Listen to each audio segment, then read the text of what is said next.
So as I'm working on getting more fit and growing out my hair, here is a day of what I eat.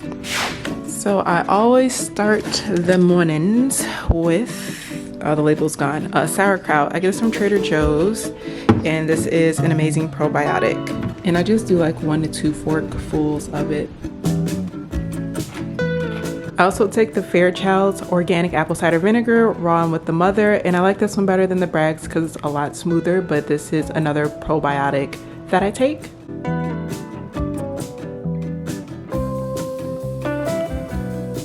So I just finished my morning workout and I'm prepping for my first meal, which I usually eat around 12. I'm chopping up some red bell pepper, green bell pepper, and onion. And the key to my diet lately is just trying to eat as clean and whole as possible. I started seeing a nutritionist and she's helping me with getting the right foods in each of my meals to make sure that I'm reaching the goals that I want to.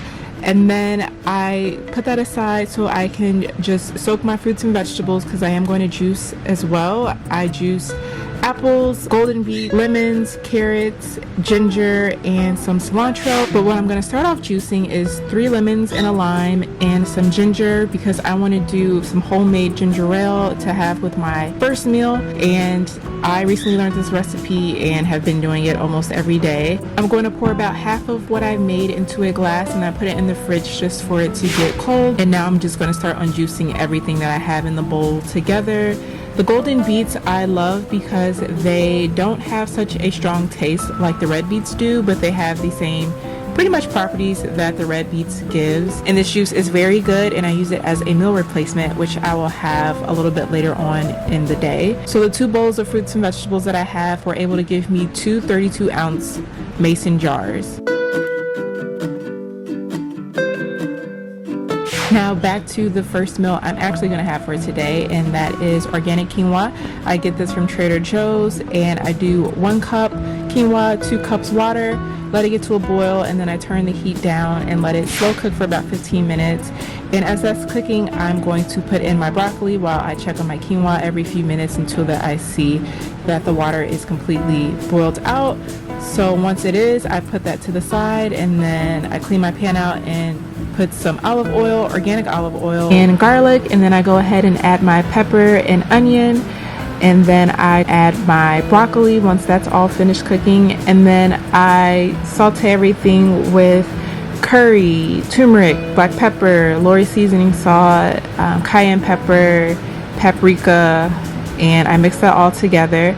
And then I put my quinoa on top, and then I season my quinoa with the exact same seasonings, and then I add some tomato and cilantro on top, mix that in one last time, and then I plate my food. And then I usually have enough leftovers for about 2 more servings, so I'm gonna put that away. But then to add on top of the quinoa, I like to do 2 fried pasture raised eggs, and I love these over just regular eggs because they are high in protein and have more nutrients and vitamins than your average eggs do.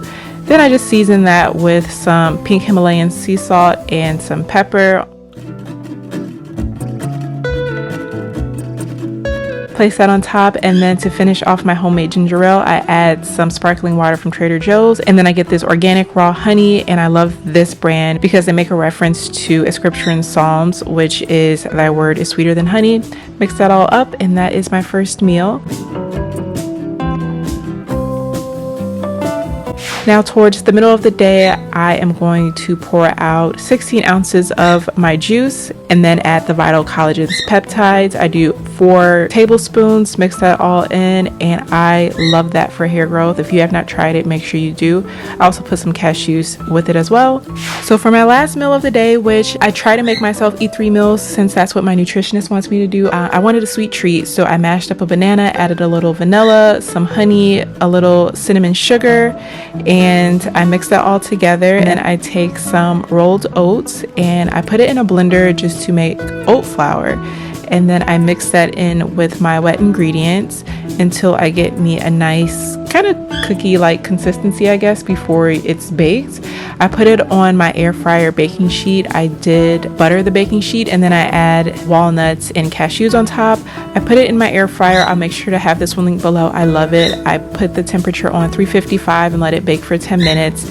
Take it out. This is what the cookies are looking like so far, but then I cut a dark chocolate peanut butter cup that I also get from Trader Joe's into 4 pieces and then put it on top, and then I put it back in the air fryer for about 3 minutes. And then I top the cookies off with some unblanched peanut butter, and then I add a little bit of the pink Himalayan sea salt on top just to give me a nice sweet salty taste. And then I always end my night with green tea.